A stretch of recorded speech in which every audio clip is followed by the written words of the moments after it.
And this video is about servant leadership, okay?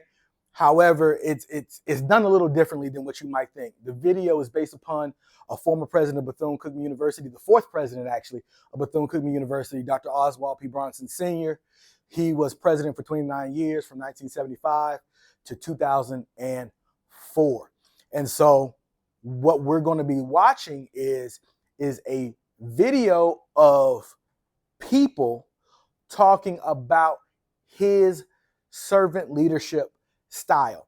And the people are people who were college presidents, formerly and presently college presidents.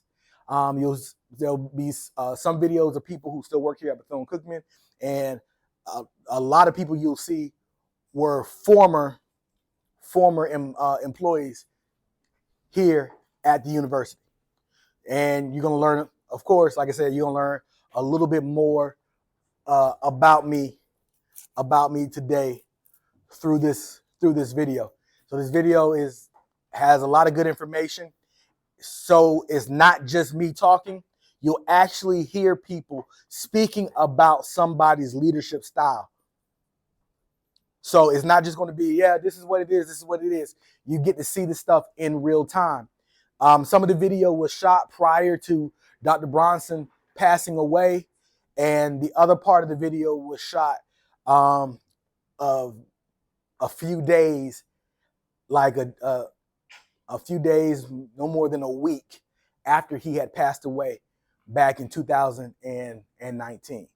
Okay, so we're not going to get through the whole video, but we're going to get through most of it. I'm going to fast forward through a lot of the fluff stuff and get you to the parts that have the most meat. When I'm reading this, yes, sir. Huh? No, I have it pulled up right here. It's gonna be right here. This is nothing that got put in the modules. This was like, I was looking at servant leadership.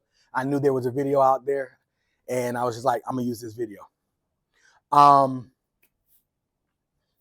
When I'm reading, if you want to follow along in your Canvas, if you haven't already started reading, when you hear me say like a date, like 1970, 1977, or you hear me say pages 3 through 4, while I am reading, that is letting you know that that portion that either have read or about to read, that's when that portion was written. So it was 1970.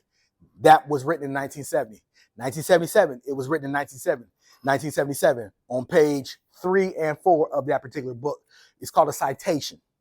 It's called a citation. If you use a citation, remember we talked about plagiarism last week? You'll never get hit for plagiarism. If you use somebody's work but cite their work, that's the crazy thing about plagiarism. All you have to do is put the date or even just sometimes the page number if it's like a book report and you use the exact wording that's in the book, just put that there. You won't get hit for plagiarizing. And then cite it at the end of your paper. That's how you get out of plagiarism. And remind me how to show you on your Microsoft Word, because they have a way that you can just type in the information and it formats it for you right in Microsoft Word. So it takes all the guesswork on how to get it out. What's going on, Doc? You good? All right. All right, so we're talking about servant leadership. Here we go. Greenleaf, 1970. This is when this portion was written. Popularized the concept of servant leadership, contending that the primary responsibility of leaders is to provide service to others by being attentive to followers' needs and empathizing with and nurturing them. All right, so to be a servant leader, you got to be, your main responsibility is being attentive to your followers and empathizing with them and nurturing them. Spears in 1995 and 2002 asserted that the servant leader emphasizes service to others, a holistic approach to work, a sense of community, and shared decision making. Pages 3 and 4 for the servant leader, taking care of other people's needs takes highest priority. Greenleaf, 1977, described a series of questions that serve as a litmus test of the servant leaders. If your servant leadership bears good fruit, these are the questions that it will answer. Do those served grow as a person? Are the people who you are serving, are they growing as a person? Do they, while being served, become healthier, wiser, freer, more autonomous, which means more self-motivated to do, more likely themselves to become servants? If you can answer yes to those questions, your servant leadership is going in the right direction. And what is the effect on the least privileged of society? Will they benefit or at least not be further deprived? So it's saying, like, for those marginalized communities, what you're giving them, at the very least, can they take what you have given them through your servant leadership to not be further deprived from what was already been taken from them? Y'all following me? All right, I'm trying to get through it quickly. I wish I had more than an hour. Servant leadership is holistic in that it is a long-term transformational approach to life and work. In essence, a way of being that has the potential to create positive change throughout society. It is a long-term thing. Servant leadership is a long-term pursuit of the improvement of corporate cultures and is not consistent with primarily emphasizing short-run profit motives. Now, check this out. This is what this means. I need y'all to check me out. Short-term would be, even if I'm working at a 500, like at a Fortune 500 company. Come on in. Even if I'm working at a Fortune 500 company, this is what short-term would mean. Hey, how can we raise your profit margin by 6 figures in 6 months? Right? Servant leadership is going to be concerned about this. How can I turn you into a 6-figure father? Servant leadership, and that's not about money. Servant leadership is, how can I turn you into a 6-figure mother? How can I turn you into a 6-figure person who benefits society? How can I turn you into a 6-figure daughter or a 6-figure son? How can I make you a high value person, but not in like the Kevin Samuels type way? How can I turn you into a high value person? Because being a high value, because look, there are people with a lot of money who are trash people. They're not high value. So don't get confused high value with something that's financial, because typically high value and financial can mean two totally different things. Yes, sir. All right, so short term is basically how to raise profit in whatever you're doing, but long term is to raise wealth and like future wealth. So in a way, so short term, and I use that as an example, right? So short term is something that they're concerned about the here and now. But when you're dealing with servant leadership happens over a course of time. It's not just something that happens right now and then you just move on. No, short term happens over time, because how it should happen is that the really, really, really old folk are servant leaders to the old folk. And the old folk are servant leaders to the middle-aged folk. And the middle-aged folk are servant leaders to like my 20 and 30-year-olds. And my 20 and 30-year-olds are servant leaders to the teens. And my teens are servant leaders to the kids. That's how you always keep that going. So it's years. Servant leadership never ends. Servant leadership is always passed down. So if you don't have any money to pass on to someone, what you can do is pass on a legacy of servant leadership. That's how you become a high value person. Because remember, you may not always remember what a person said to you, but you will always remember what a person how a person made you feel. High value, the world gonna make you think high value got something to do with money. That's not a high value thing. Why? Because money can lose value. Look at the stock market. Look at exchange rates. You had a question? Oh, okay. So to focus and put high value on something that is monetary means that you will eventually lose value in that thing. Because the value in that is not what they call absolute. Like it's across the board, that is what it is. It's relative. It's relative to the day. It's relative to society. The dollar bill, the American dollar bill, has more value than the Kenyan shekel. But that can flip-flop any day.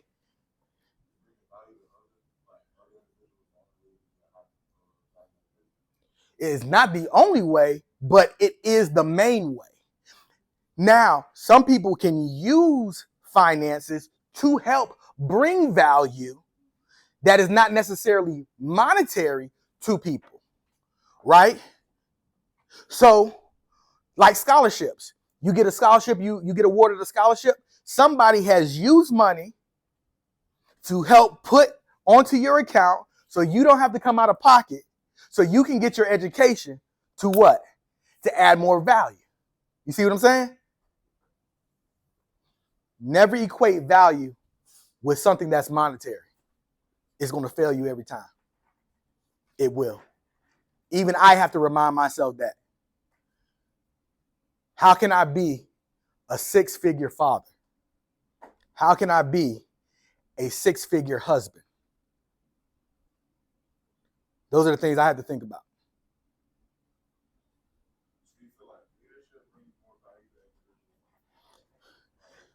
It's like, what type of leadership? Has my leadership made change? Has my leadership made change? I mean, let's go the most extreme route. Hitler was a leader. Idi Amin was a leader. Stalin was a leader. Lenin was a leader. Were they high value? No. Well, I was going to say, technically, we can argue whether they were good leaders different than who they were. So, high value leaders. Servant leadership. Servant leadership. Service to others. Do those served grow as persons? Do they while being served become healthier, wiser, freer, more autonomous? Did people become healthier? Did they become wiser? Did they become freer? You thought the people that he was leading? No, he wasn't leading. Unfortunately, he wasn't leading the Jews. I'm talking about the Germans. Did the Germans become healthy? I don't know. I don't know the statistics. I ain't do this research. But so you don't think that like the people who Hitler led, like his army, I guess, lived better than others? It's all about perspective. Oh, wait a minute. Check this out. We're gonna get into it. Hold on. I'm so proud of y'all. I like that. All of this right here, that y'all tight. Y'all okay with me? Listen, because we're talking about, and let's not forget what we're talking about. We're talking about servant leadership. Was Hitler doing it to serve people? He was doing it for self. Thank you. Servant leadership is holistic in that it is a long-term transformational approach, right? Servant leadership is a long-term pursuit of improvement, right? Watch this. There are 10 characteristics of servant leadership: listening, empathy, healing, awareness, persuasion, conceptualization, foresight, stewardship, commitment to growth of people, and building community. All right, so like, in your opinion, like the last couple of presidents of America. Yeah. So technically, like, were they servant leaders? I mean, Straight up. listen. So let me answer the question. No, let me answer the question. That's great question. Great question. Great question. You like let's just be real, right? With what I said, did Donald Trump listen to anybody? Did he have awareness about anything? Right? Donald Trump said, listen. All right. Listen. This dude said, and I quoted him in a project I was doing in my master's program. Now, mind you, y'all remember what my second master's was? Dang. Okay, my second master's, it was Christian ministry. Okay? Y'all remember that? All right, check this out. Donald Trump. And so, there's different things. We read the Bible, we study the Bible. This dude said this. He said, I've never done nothing wrong. What I got to repent for? He called himself a Christian. He said, I ain't never done nothing wrong. What I got to repent for? When the whole basis of becoming a Christian is that you're a sinner. We've all sinned, and we must repent for it. So you can't tell me that awareness, you don't have any awareness and foresight. But then I would have to disagree with you. So you said because you don't have awareness, so that makes him not a good leader of the U.S. Right? That's what you're saying.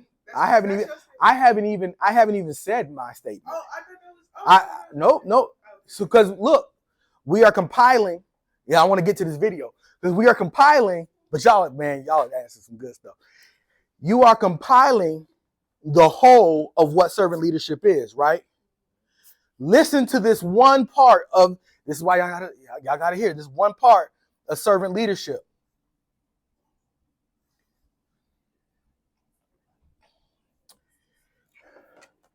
Listen, do those served grow as persons?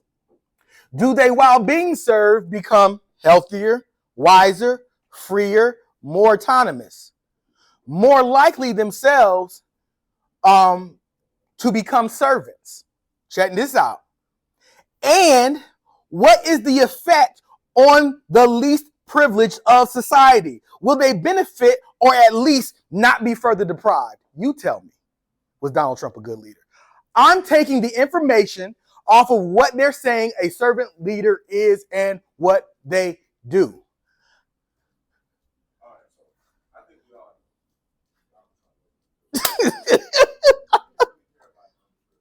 But what you think about that?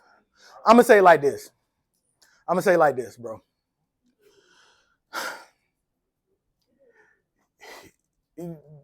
Possibly, but you got to understand like the structure of just our American government, right? Legislative, executive, judicial.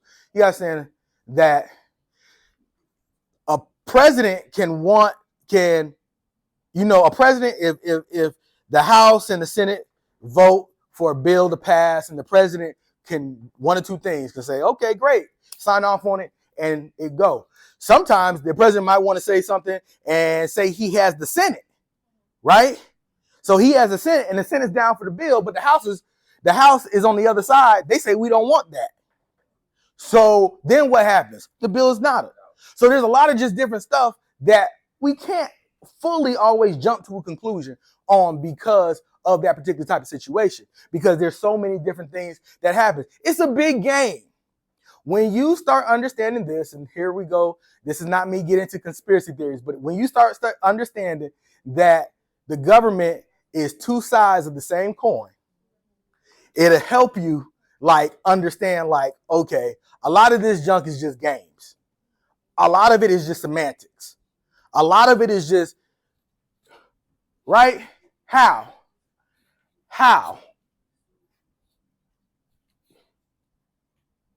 This is what Thurgood Thurgood Marshall said? When Thurgood Marshall, as you all know, who was the first African American justice on the Supreme Court, he said this: they were working to integrate colleges and stuff, and the government and people in society was like, well, we got to move slow on this. We can't just come off and just integrate right off. And Thurgood Marshall was like, what do you mean we got to move slow? It's almost been 100 years since slavery was outlawed. How much slower you want us to move? You see what I'm saying? So there are games being played. So you feel like no matter what position of power black men get, We're not going to go there because we're going to get off track. We are talking about servant leadership. And if you all would like to have a discussion with me later on, at any time you catch me, I would be happy to share my feelings about certain situations. But we have to, Hey, after we do our history of Dr. Bethune, of course you can continue with me. So,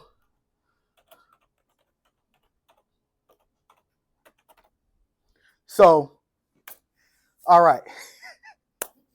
Oh my God, how much time I got? Oh Lord. All right, we ain't gonna be able to get through a lot of this video. So this video is on servant leadership. This video is about Dr. Oswald P. Bronson, who was the fourth president of Bethune-Cookman University. He served here for 29 years, from 1975 to 2004. If you ask anybody who attended during those years, those were called Bethune-Cookman's golden years. He was the president's president. And you'll see what I'm saying in a moment, okay? So we're going to start here. I'm going to try to get through as much as we can so we can talk about it, so I can fill you in on some stuff. And let's make it happen. that's how it is.